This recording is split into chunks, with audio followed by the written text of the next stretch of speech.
అండి ఈరోజైతే ఒక మంచి క్లాష్ ఉండబోతుంది జీటీకి ముంబైకి. మరి మీ ఫేవరెట్ టీమ్ ఏంటో కామెంట్ చేయండి. నాకు అనిపిస్తుంది నా ఫేవరెట్ వచ్చేసి ముంబైలో కనిపిస్తుంది. ఎందుకంటే వాళ్ళ బ్యాటింగ్ లైనప్ అన్నీ కూడా చాలా క్లియర్గా ఉంది. ఎందుకంటే మీరు చూసుకుంటే last match ఓడిపోయినప్పటికీ Mumbai strong team. SRH లాగానే మీకు సెకండ్ బెస్ట్ టీమ్గా అయితే నాకైతే కనిపిస్తూ ఉంటుంది. అంత బ్యాటింగ్ లైన్ అయితే కనిపిస్తుంది. ఎందుకంటే ఓపెనర్గా రెకల్టన్ కావచ్చు, రోహిత్ శర్మ కావచ్చు, మీరు చూసుకుంటే విల్ జాక్స్ కావచ్చు, సూర్యకుమార్ యాదవ్, తిలక్ వర్మ, హార్దిక్ పాండ్యా, ఇంతవరకు చూడండి. రెకల్టన్ను, సూర్యకుమార్ యాదవ్, విల్ జాక్స్, అలానే తిలక్ వర్మ, హార్దిక్ పాండ్యా, మీకు 6 బ్యాట్స్మెన్స్ ఇక్కడ కనిపిస్తూ ఉన్నారు. మీకు ఎక్సలెంట్ బ్యాటింగ్ అది. మీకు ఏ తరుణమైనా సరే వీళ్ళలో ఒక్కరు కూడా నిలబడ్డా కూడా సరే మ్యాచ్ని తారుమారు చేయగలరు. సూర్యకుమార్ యాదవ్ తారుమారు చేయగలడు, రోహిత్ శర్మ తారుమారు చేయగలడు మ్యాచ్ని, మీకు తిలక్ వర్మ చేయగలడు, హార్దిక్ పాండ్యా చేయగలడు, విల్ జాక్స్ చెప్పాల్సిన అవసరం లేదు.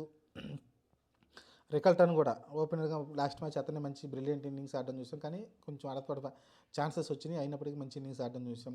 కాకపోతే ఇక్కడ బౌలింగ్లోనే కొంచెం ఇబ్బంది కలిగించే విషయాలు కనిపిస్తూ ఉంది. ట్రెంట్ బోల్ట్, దీపక్ చహార్ తప్ప మిగతా వాళ్ళు కొంచెం మనకి అంత కనిపించట్లేదు. మిచెల్ శాంటర్ పర్లేదు అనిపిస్తుంటే కానీ ఆడ కొంచెం అనిపిస్తుంది. కొంచెం బుమ్రా వస్తే ఎక్స్ట్రాడినరీ అనిపిస్తుంది. మీకు ట్రెంట్ బోల్ట్, బుమ్రా మీకు పవర్ ప్లేలో వేశారంటే అసలుకి తిరుగుండదు.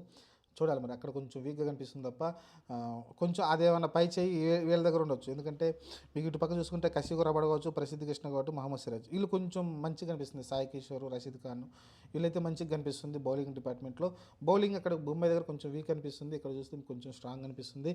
బ్యాటింగ్ చూసుకుంటే జాస్ బట్లర్, శుభ్మన్ గిల్, సాయి సుదర్శన్, షారుఖ్ ఖాన్, అలానే రోథర్ఫర్డ్ లాస్ట్ వచ్చి ఇంపాక్ట్ ప్లేయర్ వచ్చి మంచిగా ఆడడం చూసాం. ఆ తర్వాత వాషింగ్టన్ సుందర్, తెవాటియా కనిపిస్తుంది. కానీ అంత అగ్రెసివ్ కనిపించలేదు. మీకు చర్చలుగా సాయి సుదర్శన్ ఓపెనింగ్ వచ్చి మన అగ్రెసివ్గా ఆడలేదు, బాల్ టు బాల్ ఆడడం చూసాం. మీకు శుభ్మన్ గిల్లే అగ్రెసివ్గా ఆడాల్సిన పని వచ్చింది. ఇద్దరు అగ్రెసివ్గా ఆడుంటే వేరేలాగా ఉండేది మ్యాచ్. చూడాలి. జాస్ బట్లర్ అప్లాదే మనకు తెలిసి సాయి సుదర్శన్ 1 డౌన్ పంపించి జాస్ బట్లర్ అప్డే ఆడడం పంపించి బాగుంటుంది అనిపిస్తుంది. మరి ఆ ఛాన్స్ ఎందుకు తీసుకోవట్లేదు తెలియట్లేదు. మరి కారణం ఏంటో కానీ అతను అప్డేట్ పంపిస్తే బాగుండు అనిపిస్తుంది. మరి ఈ మ్యాచ్లో ఏమన్నా చేంజెస్ ఏమైనా చేస్తారని చూడాలి. అటుపక్క హార్దిక్ పాండ్యా ఫస్ట్ మ్యాచ్ ఆడలేదు, ఈ మ్యాచ్ అయితే ఆడుతున్నాడు. మరి బుమ్రా తెలియదు, ఇంకా క్లారిటీ అయితే ఎప్పుడు వస్తాడో కలిసి అసలు వస్తాడో రాదు కూడా తెలియదు మనకి. ప్రస్తుతానికైతే నాకు ఈ టీం రెండింటిలో నాకైతే ముంబై ఫేవరెట్ కనిపిస్తుంది. బ్యాటింగ్ చూసుకుంటే బ్యాటింగ్లో వీళ్ళు ఒక 200 చేయగలిగితే చాలు, ఆటోమేటిక్గా జీటీని కట్టడి చేయొచ్చు అనిపిస్తుంది. చూద్దాం మరి ఈరోజు మ్యాచ్ ఏం జరగబోతుందో. ప్రస్తుతానికైతే మన ఎస్ఆర్హెచ్ మ్యాచ్ ఒకటి ఓడిపోయాం కదా, నెక్స్ట్ సండే ఉంటుంది. సండే అంటే రేపే కదా, రేపు మధ్యాహ్నం అయితే మ్యాచ్ ఉంటుంది.